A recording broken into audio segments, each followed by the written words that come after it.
إن الذين يخشون ربهم بالغيب لهم مغفرة وأجر كبير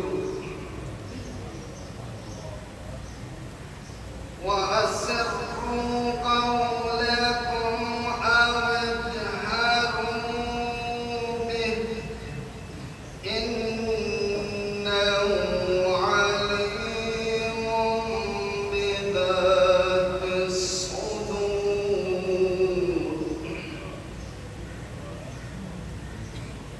ألا يعلم من خلق وهو اللطيف الخبير هو الذي جعل لكم الأرض ذلولا فامشوا في مناكبها وكلوا من رزقه وإليه النشور أأمنتم من في السماء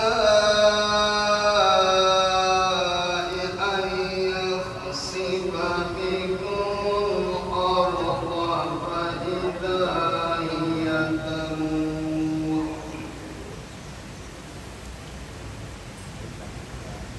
أم أمنتم من في السماء أن يرسل عليكم حاصبا فستعلمون كيف نذير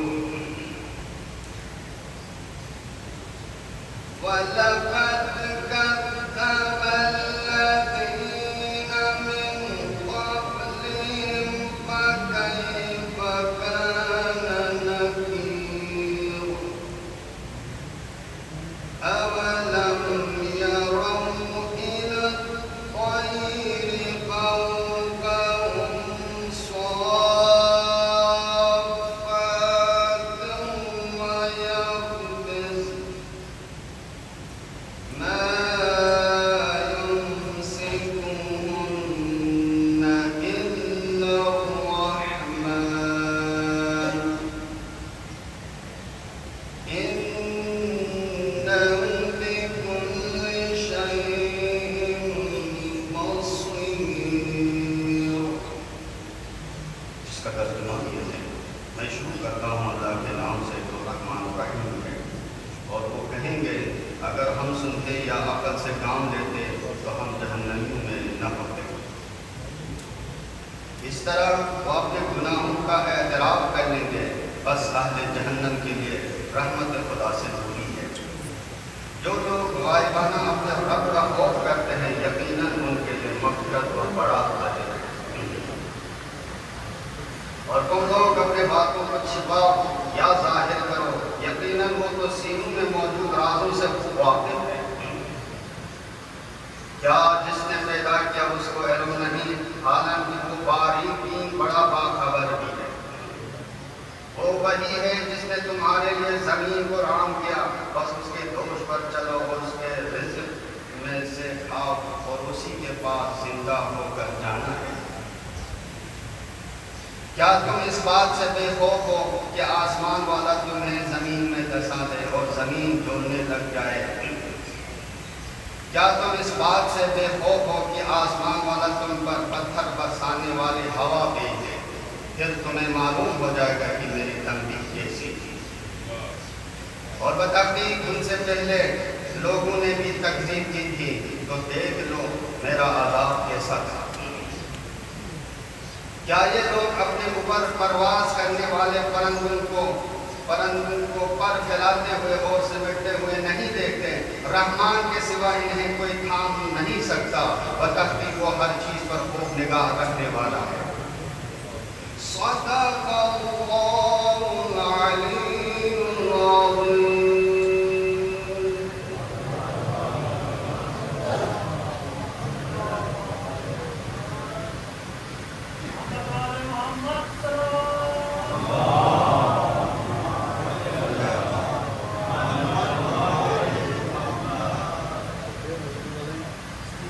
مسعودی آقا حسین علیہ السلام بلند تر سلامات.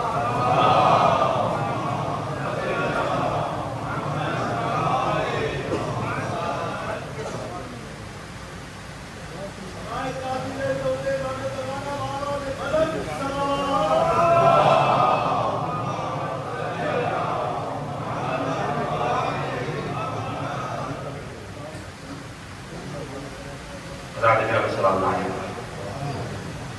بہت اچھے بچے ساتھ یہاں بیٹھے ہوئے جو بہت اچھا پڑھتے ہیں. جو بچے کینیڈا سے آیا ہوا ہے وہاں سمجھا نہیں کرتا ہے کیونکہ کچھ مائک کا سسٹم ایسا ہے کہ میں آپ کو یہ سنوا نہیں سکوں. درود پڑھ لیں محمد علیہ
پڑھتے ہیں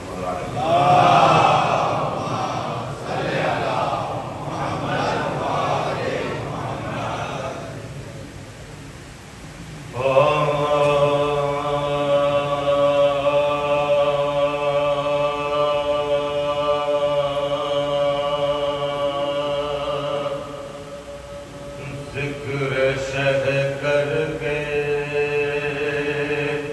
مغربوں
ذکر شہ کر کے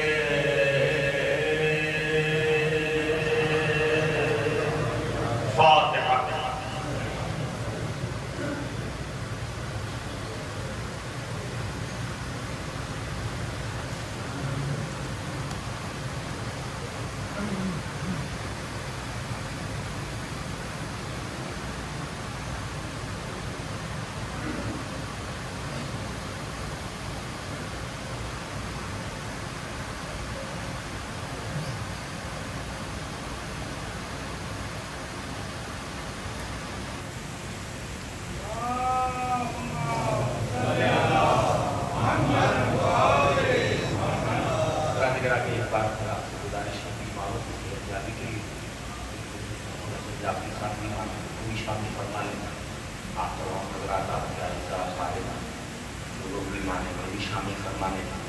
شمع فاطمہ بنت ظریف الحسن شامل فرما کر ان کی سب کی صحت یابی کے لیے ایک بار درود پیش محمد علیہ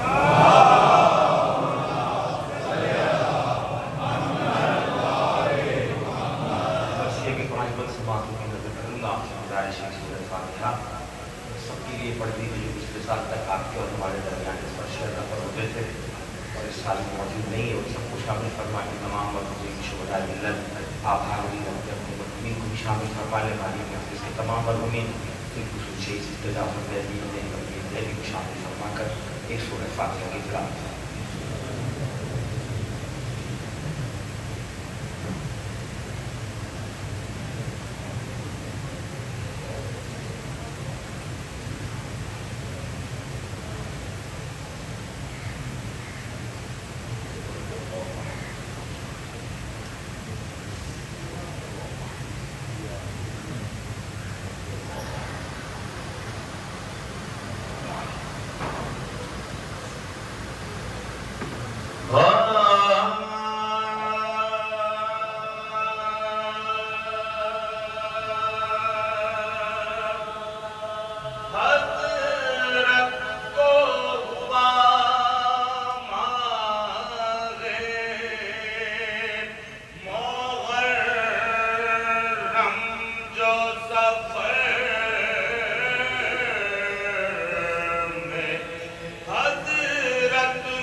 سلام اللہ علیہا بلند تر صلوات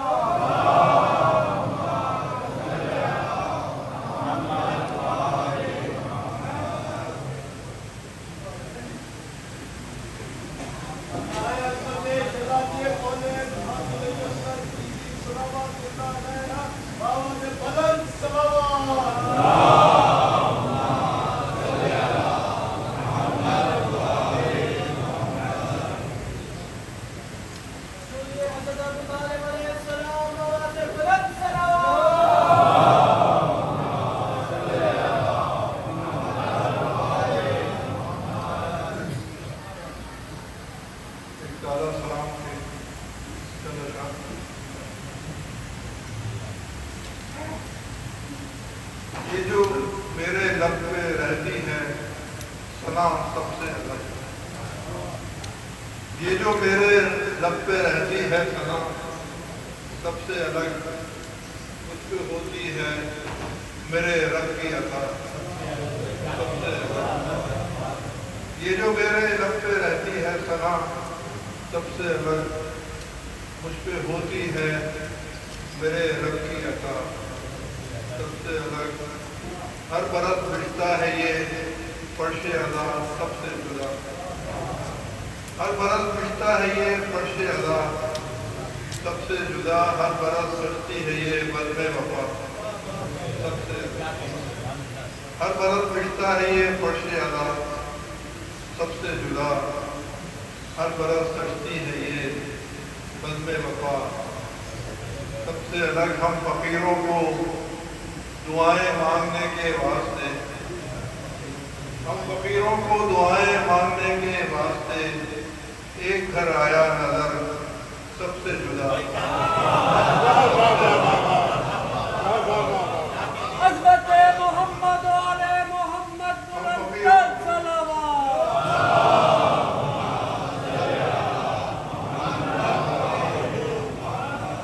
ہم فقیروں کو مرادیں مانگنے کے واسطے ایک گھر آیا نظر سب سے جدا سب سے الگ۔ دیکھیے گا کہ کی شب عاشور سب کے لب پہ نصرت کی دعا، کی شب عاشور سب کے لب پہ نصرت کی دعا تھی، جناب ان کے ہونٹوں پر دعا سب سے الگ۔ کی شب عاشور، کی شب عاشور سب کے لب پہ نصرت کی دعا تھی، جناب غر کے ہونٹوں پر دعا سب سے الگ۔ تو کس کو کہتے ہیں فنا اور کس کو کہتے ہیں وفا، کس کو کہتے ہیں فنا اور کس کو کہتے ہیں وفا، کربلا نے کر دیا ہے فیصلہ سب سے الگ۔ کس کو کہتے ہیں فنا، کس کو کہتے ہیں فنا اور کس کو کہتے ہیں وفا، کربلا نے کر دیا ہے فیصلہ سب سے الگ۔ جونیلیا کی بہت مشہور زمین ہے، اس میں کچھ شعر کرنے کی کوشش کی ہے، زمین کا غزل کی ہے۔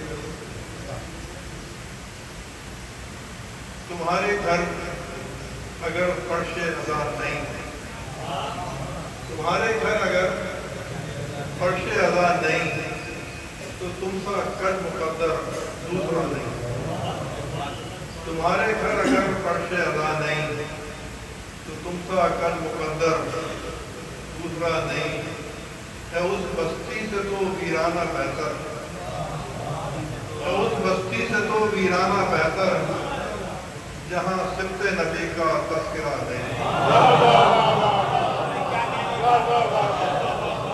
ہے اس بستی سے تو ویرانہ بہتر جہاں سبت نبی کا تذکرہ نہیں۔ اور زمانے کی ہر ایک شے کو پناہ ہے، زمانے کی ہر ایک شے کو پناہ ہے، غم شبیر کو لیکن پناہ ہے،